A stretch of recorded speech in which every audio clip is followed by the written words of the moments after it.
दुष्यंत चौटाला की या JJP party की बात है, उनका तो मैं समझता हूँ जनाधार समाप्त हो गया है। और हरियाणा में उनकी जो चाबी थी वो उनकी चाबी फेल होगी और उनकी दुकान पे ताला लग गया। वो अपनी दुकान पे ताला उस चाबी से खोल नहीं पा रहे। वो उस चाबी को लेके राजस्थान गए, राजस्थान भी उस चाबी से कोशिश करी उन्होंने, वहाँ भी कोई ताला राजस्थान में खुला नहीं। और ऐतिहासिक वहाँ पे, क्योंकि लोगों को ये पता चल गया कि ये विश्वासघाती लोग, इस पार्टी का काम और कार्यशैली विश्वास देश में राजनीतिक विश्वासघात का प्रतीक है। इन्होंने पहला विश्वासघात किया अपने मतदाता के साथ, कहा कि जमुना पार जाके बना दी बीजेपी की सरकार। दूसरा विश्वासघात किया बड़े बुजुर्गों के साथ, कहा कि 5100 पेंशन, फिर भूल गए। फिर युवाओं के साथ कहा कि 75% प्राइवेट में हरियाणा का जो को रिजर्वेशन वो भी पूरा नहीं करा पाए।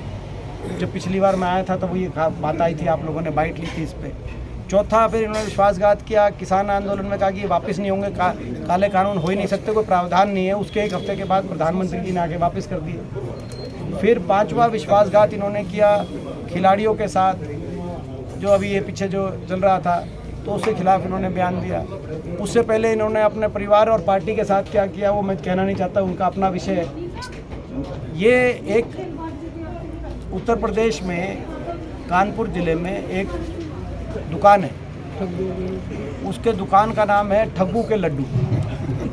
ठग्गू के लड्डू, उस टैग लाइन जैसे होती है ना भाई दुकान पे जो है अपना कि भाई जो है भाई किसी भी उसकी टैग लाइन भी होती है, उसकी टैग लाइन है ठग्गू के लीडर। नीचे लिखा हुआ है ऐसा कोई सगा नहीं जिसे हमने ठगा नहीं। ऐसा कोई सगा नहीं जिसको हमने ठगा नहीं। तो ऐसा कोई सगा नहीं जिनको इन्होंने ठगा नहीं। अब हरियाणा के लोग हाथ जोड़ रहे हैं इनसे कि भाई ठीक है, बहुत हो गया।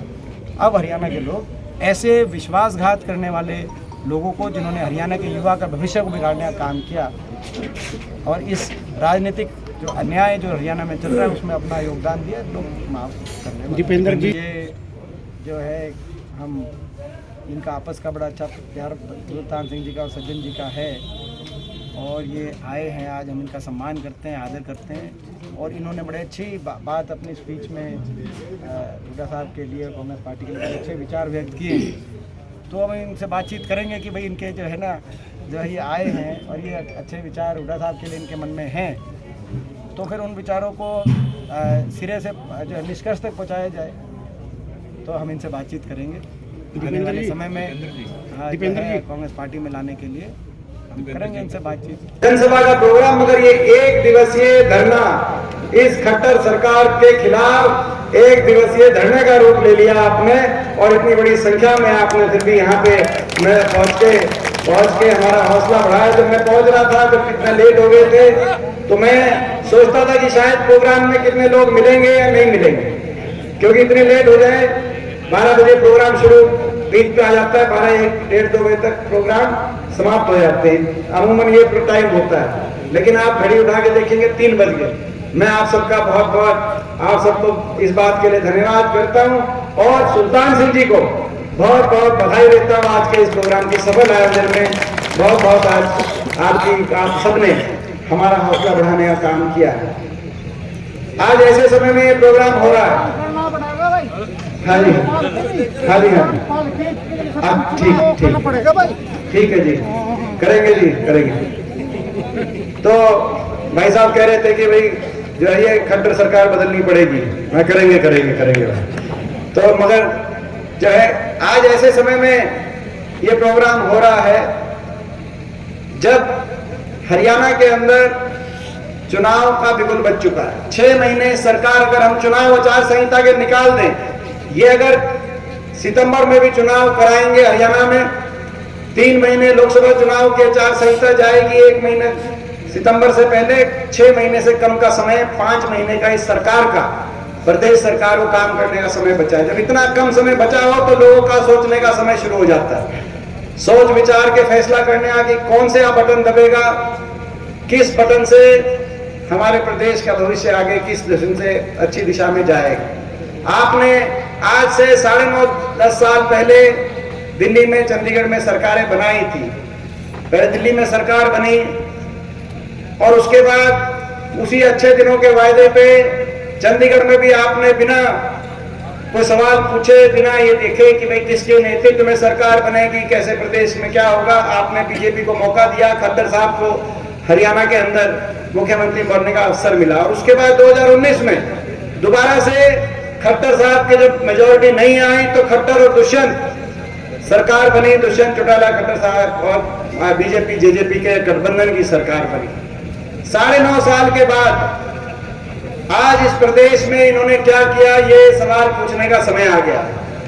जो प्रदेश कभी देश में विकास में आगे होता था, आज वो प्रदेश हरियाणा विकास में तो 17वें पायदान पे पहुंच गया, लेकिन बेरोजगारी में देश में अगर नंबर 1 है तो हरियाणा के 3 तरफ, दिल्ली के 3 तरफ बसा हरियाणा, ये हमारा प्रदेश आज देश में विकास में नहीं, बेरोजगारी में नंबर 1।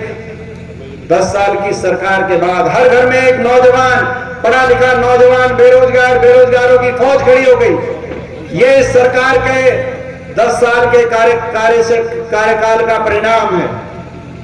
कहीं कोई नौजवान बेरोजगारी से निराशा की तरफ, कहीं कोई डिप्रेशन की तरफ, कहीं कोई नशे की बात आती है, कहीं अपराध की बात आती है और कहीं अपना घर बार बेचकर विदेश की तरफ अपना भविष्य, घर बार बेचकर, कर्जा लेकर, जंगलों से अपने जीवन को सारे खतरे मोल लेकर विदेश की तरफ जाकर अपने भविष्य को देखता है। क्योंकि हरियाणा में ना तो कोई निवेश हुआ, एक भी औद्योगिक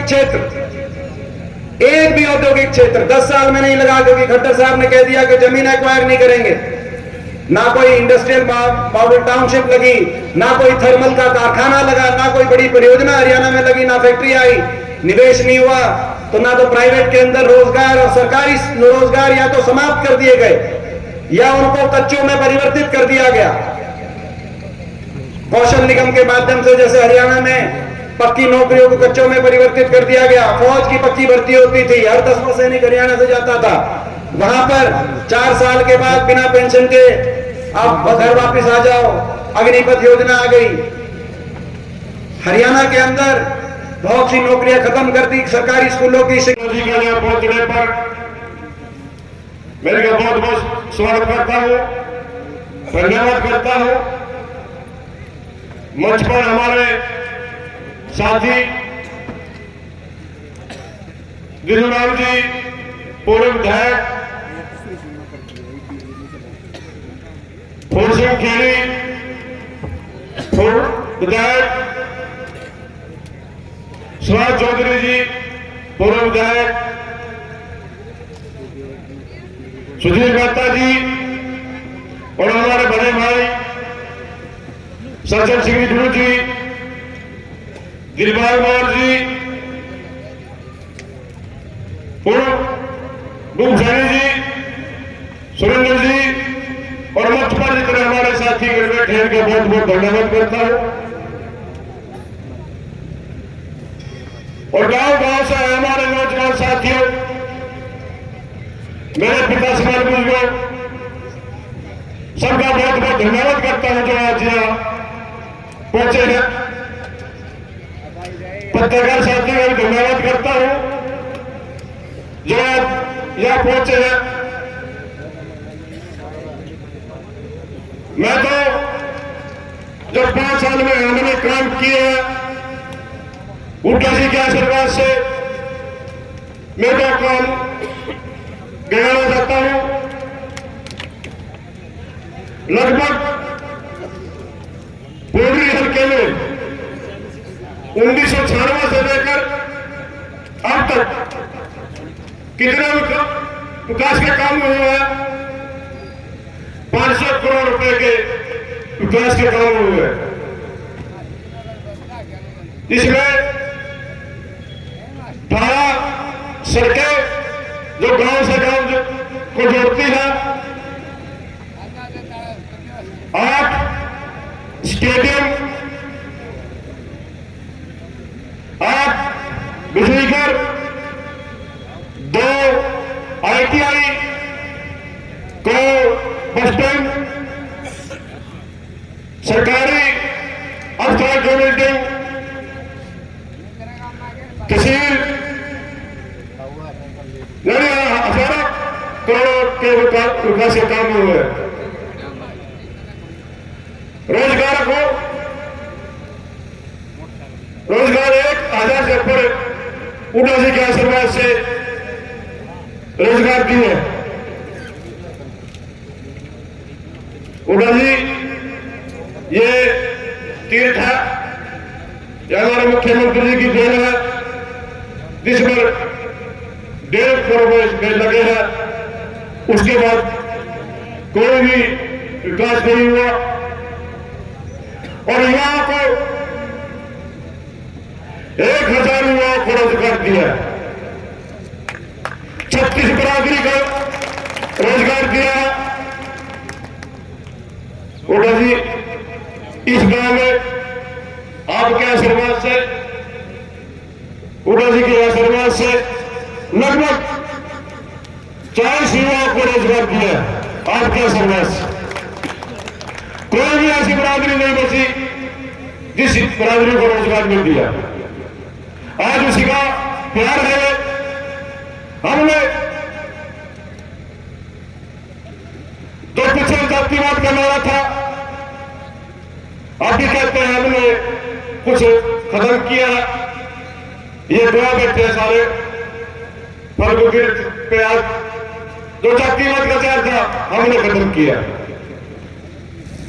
नौजवान साथियों, मैं आपको विश्वास दिलाना चाहता हूं, जैसे पीछे काम हुए हैं आपका साथ चाहिए। आप दिवंगत उड़ा जी का मुख्यमंत्री बनाएंगे और मेरा साथ अभियान खड़े करेंगे। इसमें कोई शक नहीं है कि आज 10 साल के जो बीजेपी का राज है उसमें समाज का हर एक वर्ग दुखी है, चाहे कर्मचारी, किसान, मजदूर, व्यापारी, सब दुखी कर रखे हैं। बेरोजगारी यहां तक पहुंच गई, जो इस मैं बताना चाहूंगा, कुंडी हल्के के कम से कम 15,000 बच्चे जो है ना विदेशों में गए हुए हैं, अपना जो घर छोड़ के रोजगार की तलाश में मजबूरी में विदेशों में गए हुए हैं। कर्मचारी रोज सड़कों पे आते हैं अपनी मांगे मनवाने के लिए, उनको घिस के, उनको तंग करके सरकार उनकी मांगे मानती है। साथियों, मैं भी किसान का बेटा हूं, खेती देखता भी हूं।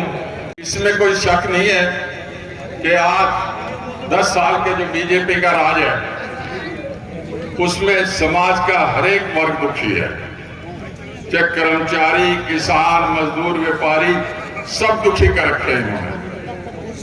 बेरोजगारी यहां तक पहुंच गई, जो इस मैं बताना चाहूंगा, कुंडी हल्के के कम से कम 15,000 बच्चे जो है ना विदेशों में गए हुए हैं, अपना जो घर छोड़ के रोजगार की तलाश में मजबूरी में विदेशों में गए हुए हैं। कर्मचारी रोज सड़कों पे आते हैं अपनी मांगे मनवाने के लिए, उनको घिस के, उनको तंग करके सरकार उनकी मांगे मानती है। साथियों, मैं भी किसान का बेटा हूं, खेती देखता भी हूं। लोगों में काउंटिंग हो रही थी, जो इस सुल्तान सिंह जी अंदर बैठे थे, दिनेश कौशिक जी और मैंने भी इलेक्शन लड़ा था। जैसे ही पाई की गिनती पूरी हुई तो दिनेश कौशिक जी उठ के चल दिए, मेरे से कल ने डुलसा मरवा दिया। मैंने के मरवा दिया, मैं तो खुद ही मरा पड़ा हूं, मैं भी आ रहा हूं। और जैसे रिजल्ट आया तो इस सुल्तान सिंह ने मेरे जफ्फी डाल दी, डुलसा बचा दिया। ऐसी हुआ था। तो राजनीति में 2 चीजें बड़ी हैं, एक भाग्य, एक मेहनत। भाग्य ने इनका साथ दिया। 2007 में भाना कबड्डी टूर्नामेंट में मेरे से कल लगे, डुल साहब आप कांग्रेस की टिकट ले आए थे, कैसे ले आए, मेरे को भी तरीका बताओ। मैं क्या आप किस नेता से जुड़े हुए हो? इन्होंने नाम लिया, मैं क्या वहां से टिकट मुश्किल है। और भाग्यदायी का घर से बुला के मिलने बना दिया आपने। जय साहब 6 बार से यह आजाद एमएलए बनता आ रहे हैं। और ये हल्के पे भी एक कलर का एजाज बना है। क्यों बनता है? ठीक से टिकट का बंटवारा नहीं होता। यहाँ है जातिवाद की राजनीति। मैं भी वही इलेक्शन लड़ रहा हूं। मेरा प्रयास रहेगा जातिवाद की राजनीति खत्म करूं। और जो जब कहना तो नीचे एक कहे बिना रहा भी नहीं जाता मेरे से। फरवरी में चोई सुल्तान सिंह मेरे से 15 दिन में आते रहते थे। मैं चोई सुल्तान सिंह आपने 2 इलेक्शन छोड़ दिए, शरीफ आदमी के लड़ो, मैं साथ दूंगा, टिकट मिलो ना मिलो। बोले ठीक है भाई साहब। इन्होंने अनाउंस कर दिया मैं इलेक्शन लड़ूंगा। महीने बाद मेरे मन में पता नहीं क्या आई, मैं भी खड़ा हो गया। फौरन आई, भाई साहब क्यों के कर दिया आपने? मैं भाई आ गई सुल्तान सिंह आपको मन में। इनको मेरी हार्दिक शुभकामनाएं है, परमात्मा सफल करे। और भाई कहीं वेटिंग लिस्ट में मेरा भी नंबर लिख लियो। और आप सब भाइयों का बहुत बहुत धन्यवाद। नमस्कार। बहुत बहुत शुक्रिया चौधरी साहब। निष्ठावान कार्यकर्ताओं, मेरे पिता तुल्य बुजुर्ग और नौजवान साथियों, सबसे पहले तो मैं कुंडरी हल्के के कोने कोने से आए हुए चौधरी भूपिंदर सिंह हुड्डा के निष्ठावान कार्यकर्ताओं के साथ मिलकर चौधरी दीपेंद्र सिंह हुड्डा जी का फड़ गांव की पावन धरा पर पहुंचने पर दिल की गहराइयों से हार्दिक अभिनंदन करता हूं, स्वागत करता हूं, अभिवादन करता हूं। मित्रों, दोस्तों, विधानसभा चुनाव से पहले भारतीय जनता पार्टी के लोगों ने नारा लगाया था 75 पार का।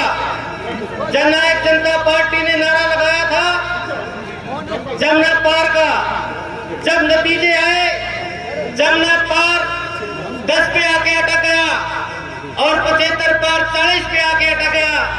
और एक ऐसी सरकार का गठन कर दिया जो किसान की, गरीब की, मजदूर की, कर्मचारी की, छोटे दुकानदार की, कमेरे की आवाज को गिराने का काम करती है।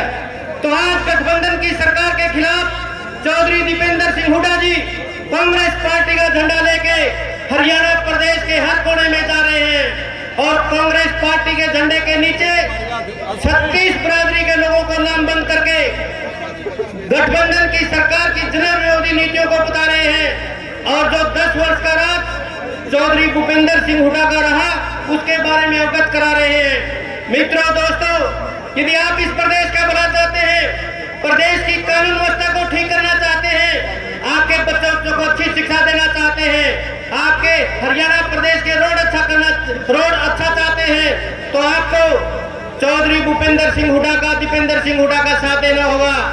जैसे भगवान परशुराम जी ने तानाशाह राजाओं का अंत कर इस समाज में मन शांति स्थापित करने का काम किया था, आज चौधरी दीपेंद्र सिंह हुड्डा जी भगवान परशुराम के पचिनों पर चलते हुए इस प्रदेश से इस जन विरोधी सरकार को उखाड़ फेंक कर इस प्रदेश में अपना राज बनाने का काम करेंगे। आपकी सत्ता होगी और प्रदेश के मुख्यमंत्री चौधरी दीपेंद्र सिंह हुड्डा होंगे। आप सब लोग आए, आप सब लोगों ने चौधरी दीपेंद्र सिंह हुड्डा का स्वागत किया। इसके लिए दिल की गहराइयों से आपका बहुत बहुत धन्यवाद।